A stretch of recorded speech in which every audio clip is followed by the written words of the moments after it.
Tim Kesehatan Pelabuhan Makassar telah memeriksa 36 ABK KM Lambelu yang masuk dalam kategori orang dalam pemantauan atau ODP dengan menggunakan metode swab. Hasil tes swab telah dilakukan pada Kamis kemarin dan hasilnya akan dijadwalkan keluar 2 hari kemudian.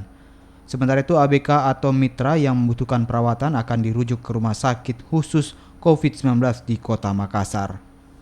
Hasil analisa dari KKP sampai hari ini belum ada, namun memang dijanjikan kemarin bahwa insya Allah 1-2 hari ke depan ini sudah ada dari kantor pusat. Nah kalau kan ada sebelumnya 3 orang itu Bang? Nah, 3 orang itu yang otomatis yang diambil swabnya untuk yang lebih utama yang diambil swabnya. Dan ditambah dengan di sana tidak mungkin kita jumlah krunya diambil secara menyeluruh, namun klaster-klasternya kita pisahkan. Ada bagian dari perwira, ada bagian dapur, ada bagian ABK biasa, sejumlah kurang lebih 30 orang yang diambil.